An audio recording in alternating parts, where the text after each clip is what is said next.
라는 주제로 이렇게 말씀을 하셨고, 지난주에 원로 목사님이 또 용서라는 제목으로 말씀을 하셔서 저도 왠지 용서를 하지 않으면 안 될 것 같아서 했다기보단 하나님의 인도하심이 있다고 생각합니다. 한 가지 더 말씀드리면 설교가 조금 길 거예요. 그런 마음이 조금 설교를 길게 하면 다시 이렇게 세우지 않을까 그런 얄팍한. 자, 오늘 본문을 풀기 위해선 단순히 이 본문만 따로 떼놓고 봐서는 안 됩니다. 개혁주의, 우리 개혁파의 성경 해석의 원리 중 하나는 문법적 해석이거든요. 근데 이 문법적 해석에서 제일 중요한 것은 글의 문맥을 살피는 거예요. 이 본문이 어떤 흐름으로 흘러가고 있는가, 논지가 무엇인가, 쉽게 말해서 지금 무슨 말을 하고 있는 맥락인가, 이것입니다. 따라서 이 본문을 이해하려면 최소한 18장 1절로 가야 돼요. 거기서부터 살펴봐야 돼요.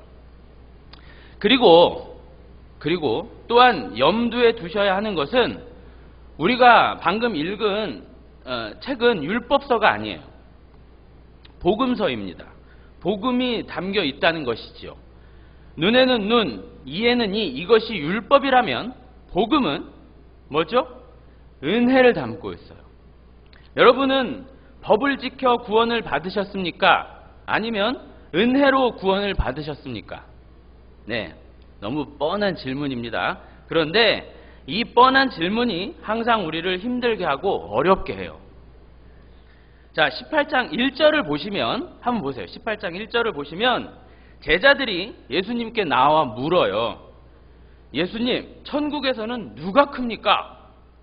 왜 이런 질문이 나왔냐면 그 전에도 그랬지만 16장부터만 보더라도 예수님께서 베드로 또는 베드로와 몇 명만 데리고 다니세요. 그들과만 이렇게 상대를 하세요. 나머지 제자들은 두고서.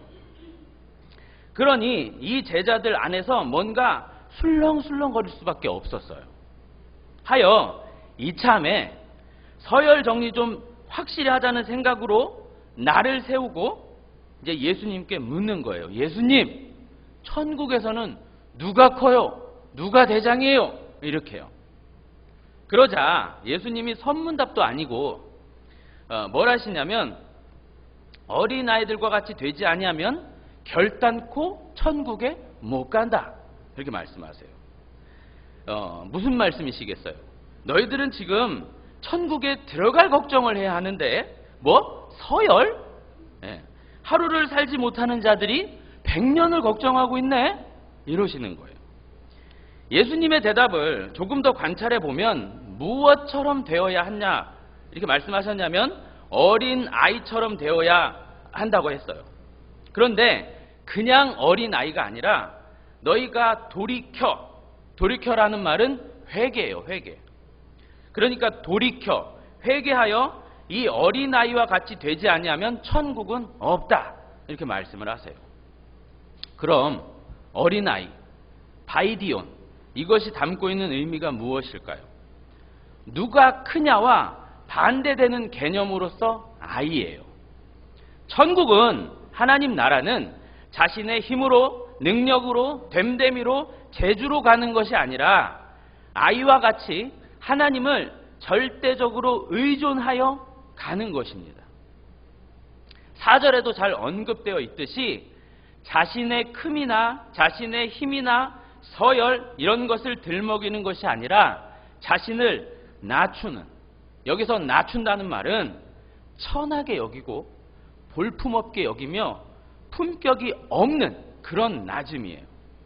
그런 낮아짐, 낮춤이란 하나님 앞에서 하나님의 은혜 말고는 달리 방법이 없는, 하나님의 그 불쌍히 여겨주신 말고는 어떻게 할 수 없는 그런 낮춤이에요. 다른 거 없어요. 그런 낮춤. 5절, 이렇게 낮추는 자는 아이, 한 아이입니다. 둘도 셋도 아닌 한 아이예요. 그러니까 아주 보잘것없는 그런 상태와 처지를 묘사하는 거예요. 그렇게 한 아이를 영접한대요. 그리고 그 아이를 영접하는 것이 곧 예수님을 영접하는 것과 같대요. 즉 아이, 보잘것없고 가치없는 그 아이를 어떻게 대하느냐에 따라서 예수님을 믿는지 안 믿는지, 자신을 낮추는지 안 낮추는지, 천국에 합당한지 그렇지 않은지가 결정된다는 거예요. 아이 하나를 영접한다는 말은요, 그 당시 아이를 생각할 때 지금 우리 시대의 아이들의 뭐 권리와 자유, 환경 이런 것을 생각하시면 절대 안 돼요. 지금과는 비교가 안 되는 그런 세상이었어요. 그때의 아이들의 생사 여탈권이 아버지에게 있었습니다. 어른 남자에게 있었어요. 그래서 아이를 때리고 학대해도 누가 뭐라고 할 수 없었어요. 뭐라고 하지도 않아요. 여자도 마찬가지였습니다. 그래서 이 성경에 보시면 아이와 여자는 거의 계수를 안 해요. 그냥 성인 남자들만 계수를 하지요. 우리나라 조선시대보다 더했으면 더했지 덜 하지 않았어요. 그때는. 그런데 그런 아이를 영접하는 것은 그야말로 쉽지 않은 얘기예요. 정신이 나가지 않는 이상 할 수 없는 얘기입니다. 이 얘기는 쉬운 얘기가 아니에요. 더 들어가서 이렇게 아이를 인정하고 영접하는 것은 세상에 돌고 있는 가치 체계를 다 부정하는 거예요. 세상은 제자들이 말하고 있는 대로 큰 자들이, 잘난 자들이, 많이 가진 자들이 주인이 되고 그게 당연한 거예요. 떵떵거리는 그것이 너무 당연한 것입니다. 아이 하나쯤은 무시되는 것이 세상이에요. 많은 아이, 그러니까 아이가 좀 많으면 좀 뭐 인정을 하겠지만 여기서 말하는 대로 아이 하나는 무시할 것도 없이 그냥 취급을 안 해요. 가치로 여겨지지 않습니다. 이것이 세상이고 세상의 정신입니다. 예수님은 지금 그런 세상의 정신, 사고방식, 패러다임은 안 된다는 말씀이에요. 이 말씀은 단순하게 세상의 부조리나 세상의 그 부익부, 빈익빈 이걸 논하는 게 아닙니다. 그런 정도를 타박하는 게 아니에요. 여러분, 모든 사람들은 여러분이 아시는 대로 죄인으로 태어납니다. 죄란 하나님을 벗어나고 등지며 제 마음대로 사는 것을 말해요. 죄란. 그런데 그렇게 하나님을 벗어나고 등지며 사는 삶은 결국 다른 이들을 짓밟고 무시하고 경쟁의 대상으로밖에 삼을 수 없어요. 왜냐하면 인간은 무한의 그 하나님께 연결이 되어야 살 수 있거든요. 그렇게 피조되었어요. 만들어지기를. 그렇게 하나님과 딱 붙어 있어야만 그분으로부터 오는 생명력, 그걸 받아 살 수 있는 겁니다. 원래 그렇게 세팅이 되어 있었어요. 인간은. 그것이 성경이 말하는 복, 바라크예요. 그런데 인간의 죄가 그 복을 발로 차고 하나님 곁을 떠나버린 겁니다. 무한의 생명이신 그분과의 단절이 일어난 거예요. 그래 놓고서 인간 안에 그 조금 남은 생명력, 길어야 100년 사는 그 생명력 그거 가지고 내 마음대로 살아보겠다. 응? 하나님을 떠나 내가 가진 그 조금의 자원으로 살아보겠다. 이게 우리가 공부하고 있는 두 아들의 이야기, 탕자의 이야기 아니겠습니까? 그런데 내가 가진 자원으로 살아야 얼마나 제대로 살까요? 못 삽니다. 그래서 인간이 궁여지책으로 할 수 있는 것은, 아니 인간이 죄로 말미암아 타락하여 하게 되는 것은 남의 그 자원들을 빼앗는 것이 되는 겁니다. 그게 세상이에요. 세상의 원리가 바로 그러합니다. 경쟁, 남의 것을 뺏어서 내 것으로 삼는. 다시 말씀드리면 모든 인간들이 날 때 하나님으로부터 주어진 아주 제한된 생명력, 제한된 자원, 그거 가지고 살아가는데 그거 가지고는 얼마 못 살아요. 안 돼요. 그래서 쟁탈이 이루어지는 겁니다. 누군가 남의 걸 빼앗아 나의 것으로 챙기고 나도 안 뺏기려 하고, 그러다 결국은 내가 살기 위해 남을 죽여야 하는 그런 경쟁 구도로 가버리는 거예요. 예를 들어 우리가 올림픽이라 해서 뭐 선의의 경쟁 이런 말로 미화시키지만 성경적 관점에서 보면 그렇게 유쾌한 것이 아니에요. 누구는 기뻐서 날뛰지만 누구는 너무 슬퍼하는 것이 이 올림픽이요? 스포츠란 말이죠. 누군가 경쟁에서 이기지 못하면 패자가 되어 슬픔만 남는다니까요. 왜 모두가 기쁘지 못하고 누구는 아파해야 하죠? 나의 기쁨을 위해서 누군가는 울어야 해요. 나의 성공을 위해서 누군가는 실패를 해야 해요. 1등을 위해서는 나머지 많은 2등, 3등, 4등이 존재해야 된다니까요. 왜 꼭 이래야 돼요? 이것에 대해 세상은 어떤 답을 하냐? 그냥 그런 거야. 네가 웃고 싶으면, 네가 떵떵거리고 싶으면 이기면 될 거 아니야. 힘을 키우라고, 네가 하나님이 돼보라고 이렇게 하는 것이죠. 자, 죄를 가진 인간들은 이렇게 경쟁 구도로 가기 마련이고 이 경쟁 구도 속에서 얼마나 많은 것을 차지하느냐, 얼마나 높이 올라가느냐, 얼마나 많이 밟히느냐, 이기느냐, 이게 관건이 되는 것입니다. 심지어 가진 것 없고 내세울 것 없으면 뭐라도 커야 돼요? 목소리라도 커야 되죠. 그게 세상입니다. 그래서 소리 안 지르려고요. 이렇게 세상은 경쟁 구도 속에서 얼마나 차지하고 얼마나 누리고 있고 얼마나 효율적이며 그러니까 얼마나 많이 이익을 내느냐로 가치를 매겨요. 그래서 높으면 크면 많으면 그건 선이 되고 좋은 것이 돼버리며 그야말로 가치가 돼버리는 겁니다. 그게 따봉이 되는 거예요. 이기면 장땡인 거예요. 반대로 별 볼 일 없으면 초라하고 가난하고 배운 것 없으면 그건 당연히 가치 없는 것, 무시받아도 되는 것, 나아가 약한 것, 악한 것, 나쁜 것이 되고 맙니다. 그래서 너 그렇게 살면 안 돼가 되는 거예요. 너 그러면 무시당한다. 없이 살면 안 돼. 이런 말들이 나오는 거죠. 그러면 이것이 세상의 이치이고 이것이 타락한 세상, 죄된 세상인데 사람들은 어디로 가고 싶을까요? 당연히 모두가 가치라고 여기는 쪽으로 가기 마련입니다. 그래서 힘을 차지하려 하고 우위를 선점하려 하고 지배하려 하고 많이 가지려 하고 이기려 하고 왜냐? 그것이 이 세상이 만들어 놓은 가치거든요. 그것이 힘이고 그것이 좋은 것, 그것이 최고거든요. 그래서 우리의 기도가 많은 부분 그리로 갈 수 있어요. 이기게 해주세요. 많이 갖게 해주세요. 잘 되게 해주세요. 이렇게. 나아가 그런 힘이 어디까지 가요? 하나님으로까지 가는 거예요.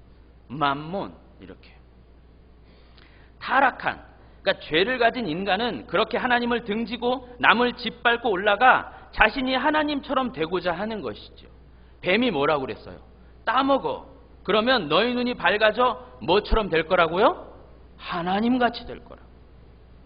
자, 이 세상에서 볼품없고 초라한 아이가 되고 싶으세요? 아니면 제일 큰 자, 부자, 많이 가진 자, 그런 자가 되고 싶으세요? 우린 모두 큰 자가 되고 싶어 하지 않을까요? 그런데 하나님은 거기서 내려오라는 것입니다. 너 하나님 아니다. 내려와라 이겁니다. 내려와서 이 아이처럼 나만 꼭 붙드는 자로 또 그 아이와 같은 자들을 인정해 줄 수 있는 자로 서라 이겁니다. 그 자가 되어야 한다 이거예요. 하나님 앞에서 뭔가 많이 가지고 높이 올라서서 하나님 흉내 내지 말고 너 자리 찾아서 그 아이 자리 찾아서 서라 이거지요. 우리는 아이와 같은 자, 즉 세상의 가치를 용인하는 것이 아니라 하나님 앞에 나는 아무것도 아닙니다. 아니 하나님을 떠났으니 개털일 뿐입니다. 그런 세상의 가치를 아무리 많이 가져도 그것이 하나님 앞에 배설불, 똥밖에 되지 않는 것이라는 고백을 하는 자여야 돼요. 진짜 아이와 같이 가난한 마음으로 하나님을 절대 의존해야 되는 자들인 거죠. 그러시면서 6절 이하를 보시면 누구든지 그렇게 나를 영접하는 아이 같은 자, 약한 자, 부족한 자, 세상의 기준으로 볼 때 아무것도 아닌 자들, 그들을 실족하게 하면, 실족이라는 건 걸려 넘어지게 하다. 근데 이 걸려 넘어지게 하는 끝이 뭐냐면 배교예요, 배교. 그러니까 누군가를 실족하게 한다는 것은 결국 그 넘어진 자로 하여금 예수님 믿어봐야 똑같구나, 응? 예수님을 믿는 자들도 별거 없구나 하는 쪽으로 가게 한다는 것이죠. 그렇게 하면 차라리 연자맷돌이 목에 달려서 깊은 바다, 하천도 아니고 도랑도 아니고 시냇가도 아닌 깊은 바다, 거기에 빠지는 것이 낫다고 하세요. 교회란 그런 아이와 같은 자들의 공동체 아니겠습니까? 그런 교회에서 세상의 관점으로 큰 자, 작은 자, 세상의 그 가치로 높고 낮음 이렇게 선을 긋고 그 정신 가지고 막 뭐 해대고 뭐 하고 그래서 누군가 실족하게 되면 차라리 그 목에 돌 매달아 바다에 빠지는 것이 낫다는 무서운 말씀이에요. 이어서 아까 말씀드린 대로 그 뒤로 보면 세상이 바로 이런 것 때문에 화가 있다는 것입니다. 세상은 이런 구조기 때문에 악하다는 것이죠. 그런데 그러한 세상의 것, 그러니까 세상의 가치, 세계관, 사고방식, 그 세상의 정신이 교회에 들어와서 사람들을 죽이면 되겠냐? 이런 의미예요. 그렇기에 혹여나 네 손이, 네 발이, 네 눈이 너를 그렇게 범죄하게 하거들랑 어떻게 하라고요? 찍어버려라. 그런 세상의 기준, 원리, 가치, 체계, 서열의 높고 낮음 이런 게 만약 보이면 차라리 그거 찍어내버려라 하시는 겁니다. 어디 그런 생각들을 갖고 있냐 이거죠. 천국마저도 그렇게 높고 낮음, 서열 뭐 이런 게 있다고? 누가 크냐고? 그게 천국이냐? 세상이지? 이런 말씀이신 거예요.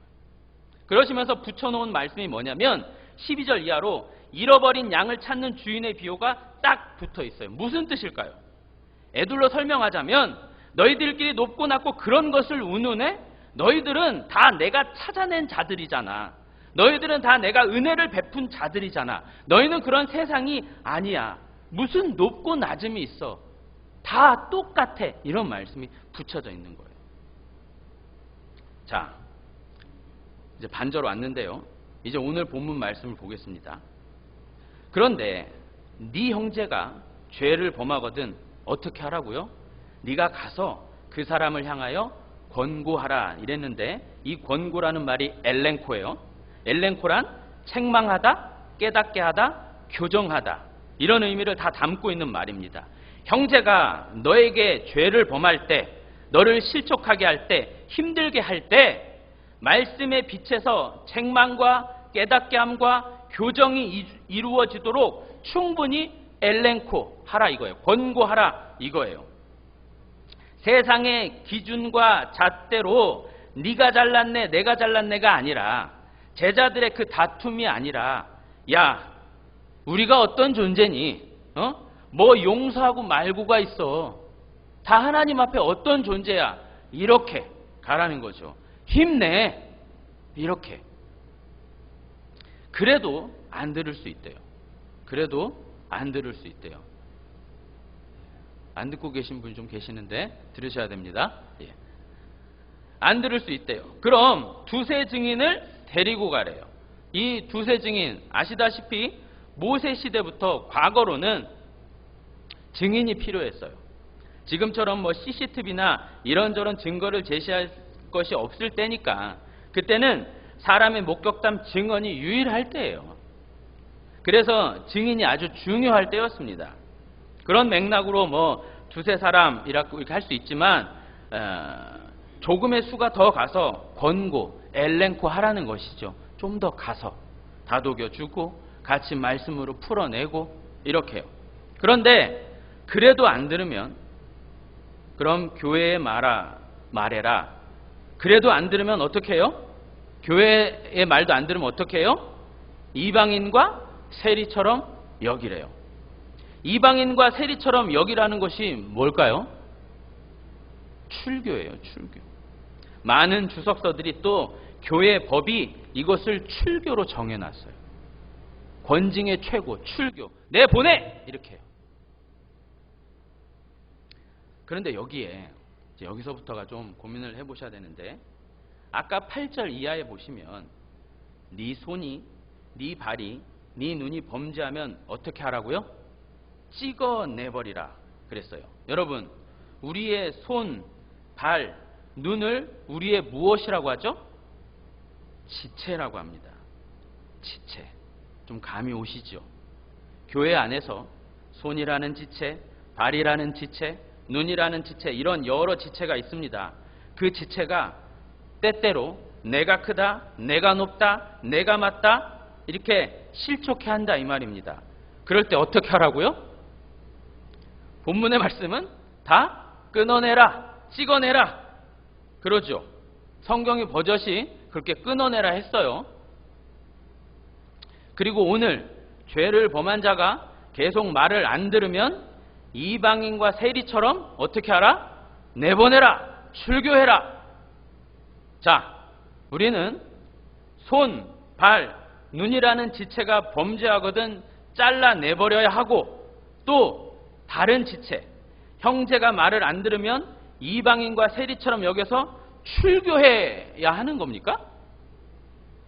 내 손을 자르고 내 발을 자르고 내 눈을 빼며 또 교회의 각 지체들을 도려내고 또 말 안 듣는 성도들을 다 이방인처럼 세리처럼 쫓아내야 한다는 얘기일까요?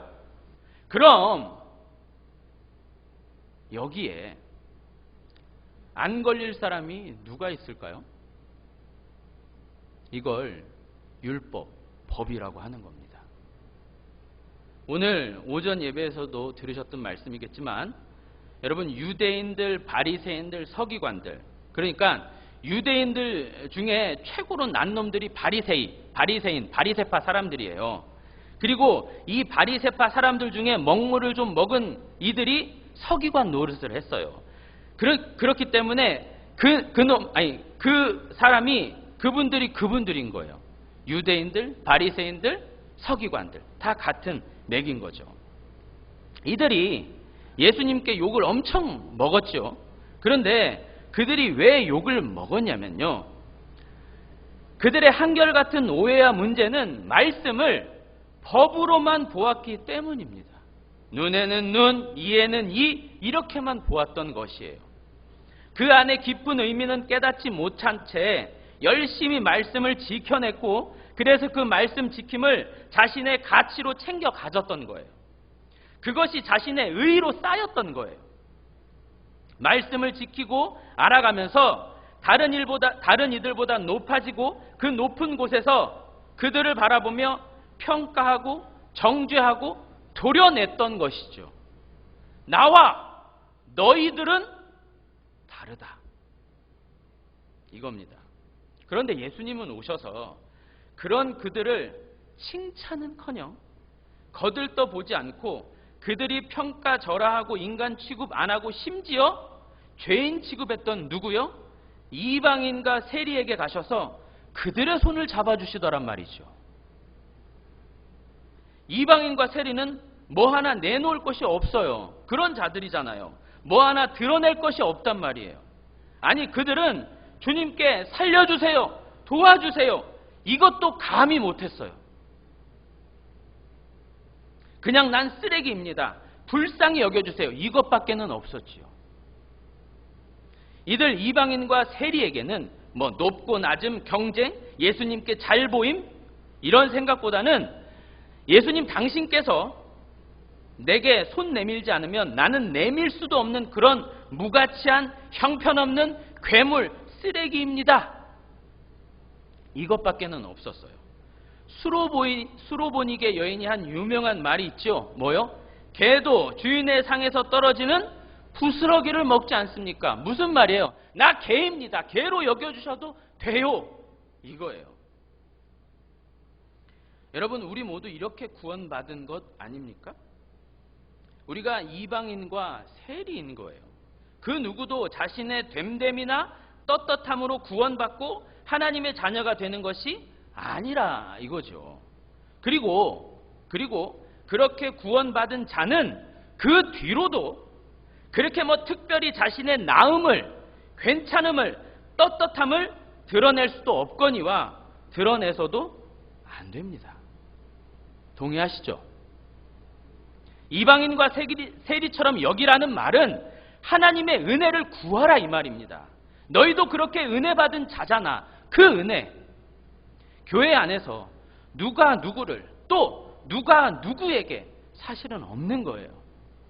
다만 그 속에서 우리 자신을 돌아봐야 하는 겁니다. 나는 과연 옳은가? 옳다면 얼마나 옳은가? 내가 맞는가? 그렇다면 얼마나 맞는가? 그렇게 옳고 맞음 해서 뭐하게요? 지체들 찍어내버리게요?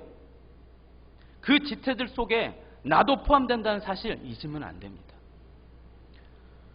우리는 아주 많이 우리의 정체성에 대해 잊고 삽니다. 누군가 내게 실수를 하고 죄를 범하고 실족하게 할 때 우리의 처음 자리를 잊어요.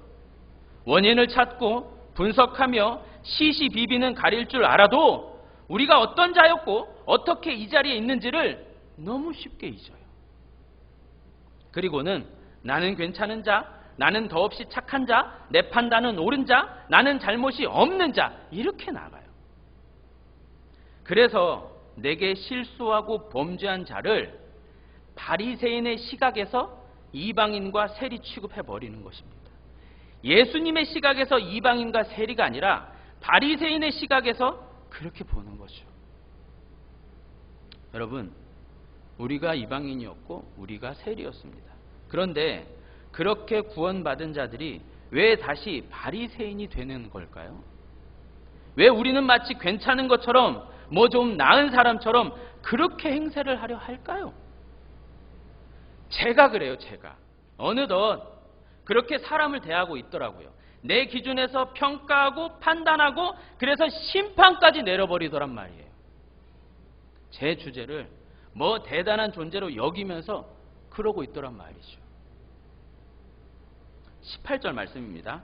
그렇게 땅에서 매이면, 묶어버리면 그건 하늘에서도 그렇게 묶이게 되는 것이고, 반대로 땅에서 풀면 하늘에서도 풀린다. 즉 땅에서 용서하지 않으면 하늘에서도 용서하지 못하는 것이고, 땅에서 용서하면 하늘에서도 용서하는 것이다.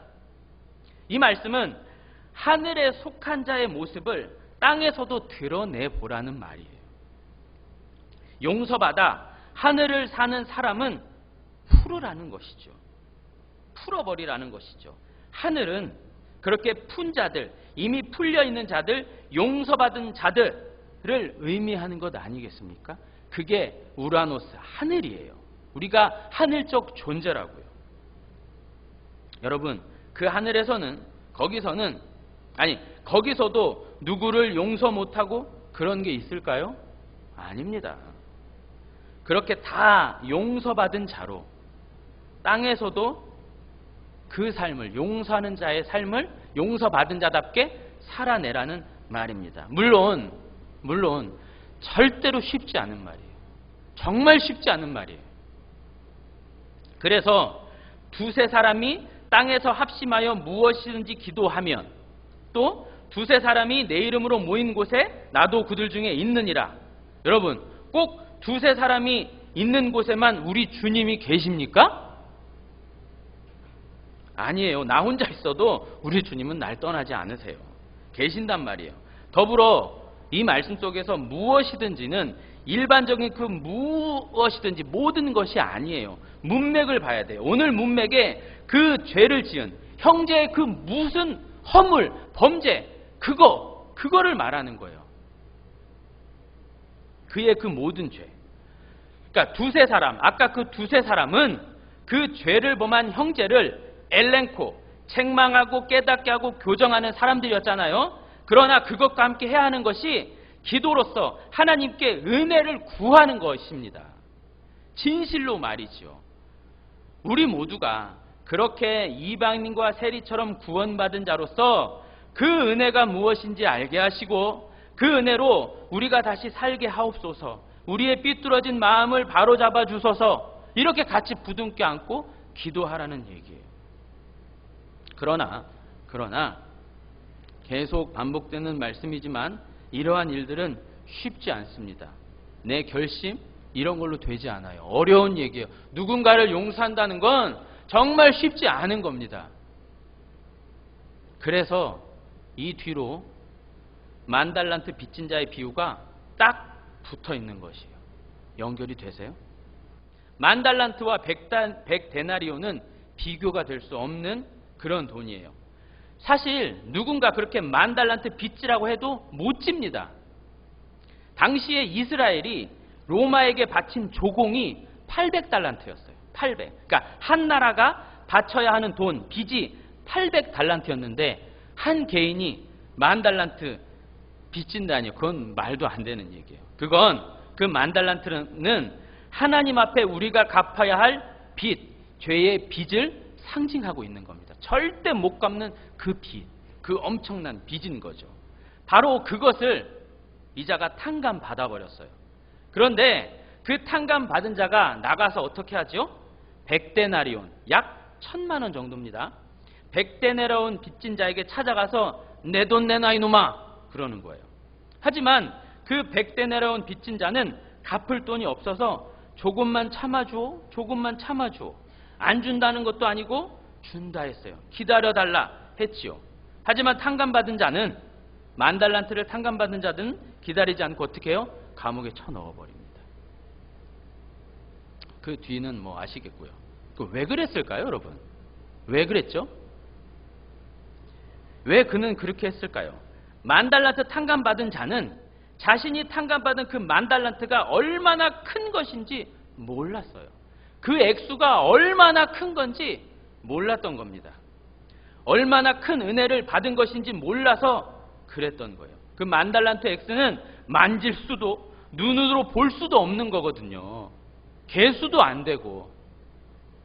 하지만 그 10,000달란트에 비해, 그러니까 나의 억만 죄, 그것을 용서받음에 비해 100데나리온이라는 것은, 즉 다른 이들이 내게 준 상처와 아픔은 어떻게 해요? 눈에 보여요. 그건 만져지고요, 느껴지고요, 아프고 쓰려요. 그래서 그랬던 거예요. 10,000달란트는 눈에 보이지도 않지만 100데나리온은 손에 잡혀요. 느껴진단 말이죠. 자, 이 비유, 이 10,000달란트 비유 역시 마지막이 뭐라고 그러냐면, 마음으로부터, 그러니까 중심으로부터 용서하지 않으면 어떻게 해요? 안 된다. 자, 그러면 보세요. 18장을 제가 다 했는데 보세요. 우리는 우리의 지체도 잘라내야 돼. 또 말 안 듣는 자들 교회에서도 내보내야 돼. 또 되지도 않는 용서, 마음으로부터 하는 용서, 그것도 해야 돼. 그러니까 이렇게 법으로 보면 우리는 죽을 때까지 이 무거운 짐을 지고 가야 하는 거예요. 그럼 용서받고 천국 백성된 자들이나 구약의 그 율법 아래 있는 자들이나 뭐가 다를까요? 예수님을 믿는 우리에게 그 어떤 것도 올무가 되어서는 안 됩니다. 그 어떤 것도 짐이나 억지가 되어서는 안 돼요. 또 그 어떤 것도 우리에게, 예수 믿는 우리에게 죄가 될 수 없어요. 우리가 말씀을 다 지켜내지 못해도 절대 그것이 죄가 될 수 없단 말이에요. 십자가의 용서가 그걸 말해주는 겁니다. 그러나 하나 명심해야 할 것이 있는데, 예수님을 믿어야 하는 겁니다. 자, 우리가 얼마나 제대로 말씀을 지키며 삽니까? 예수님을 믿지만 얼마나 대단한 사람일까요, 우리가? 얼마나 바르고 똑똑하고 정직하게 삽니까? 복음서에 예수님의 명령을 반듯하게 지킬 수 있는 게 뭐 하나 있을까요? 야고보가 그러지 않았습니까? 율법 99개 지켜도 한 개 안 지키면 제로예요, 제로. 다시 또 처음인 거예요. 끝인 거예요. 안 돼요. 아니, 마음에, 그러니까 나도 모르게 드는 생각마저도 죄라고 하셨잖아요. 근데 그런 것을 어떻게 피할 수 있냔 말이에요, 우리가. 눈에 보이는 사람이 그냥 그냥 미울 때가 있어요. 왜 쟤는 꼭 내 앞에 앉아가지고 이러면서 미울 때가 있다니까요. 그렇기에 만약 연자맷돌 그게 우리 목에 걸려진다면 지금 우리 모두 다 이 목걸이도 아니고 연자맷돌 수백 개, 수천 개를 달고 있어야 하는 거죠. 맞죠? 그렇죠. 그래서 예수님을 믿어야 하는 겁니다. 그래서 주님, 나는 주님 없으면 아무것도 아니네요. 주님, 나 절대 떠나지 마세요. 내가 주님 몰랐으면 어쩔 뻔했나? 이리로 가야 하는 겁니다. 그게 예수님을 믿는 겁니다. 예수님은 그렇게 믿고 의존하라고 계신 것이에요. 나의 여전히 안됨, 무능의 가슴을 치며 당신 없으면 안 됩니다라는 이 처절한 자기 고백과 자기 부인이 곧 예수님을 믿는 거예요. 여러분, 신앙이 뭐라고 생각하세요? 신앙이 뭐예요? 신앙은 반듯해지는 것이 아니에요. 오늘 목사님 말씀처럼, 아침에 말씀처럼 반듯해지는 게 아니에요. 저도 그런 줄 알았어요. 그래서 무던히 애를 쓰고 살았는데 내 속, 그 쓰레기 같은 내 안은 가릴 수가 없더라고요. 신앙은 믿고 바라보는 겁니다. 나에겐 뭐 하나 기댈 것이 없어서 당신의 은혜 아니면 안 됩니다 하고 그분만 믿고 바라보는 것이 신앙이에요. 이런 나 때문에 당신이 죽으셨다면서요. 맞아요. 나 죄인 맞아요. 이렇게 구제불능인 나 위에 주님이 십자가 달리지 않았다면 나는 도무지 안 되는 사람 맞아요. 감사합니다. 이게 신앙인 거예요. 탈탈 털려서 만신창이가 된 나, 아무것도 내놓을 것이 없는 나, 그 나가 나 좀 살려주세요 하고 주님만 바라보는 거, 믿을 신, 바라볼 앙, 그게 신앙이란 말이죠. 반듯해지는 게 아니에요. 청교도가 그거는 좀 주의해야 되죠. 여러분, 그렇다고 마땅히 잘못한 것에 대해 대충 얼버무리라는 것은 절대 아닙니다. 다만 여기까지 하나님이 가게 하시면, 이렇게 나를 돌아보게 하시면, 그래서 깨닫는다면, 여러분 그래서 깨닫는다면 못할 것이 무엇 있겠습니까? 고개 숙이지요. 용서를 빌지요. 이해를 해주지요. 최소한 앉아서 들어는 주지요. 조금은 다른 눈으로, 조금은 다른 마음으로 보지 않겠습니까? 그러니까 여기까지 가야 된다니까요.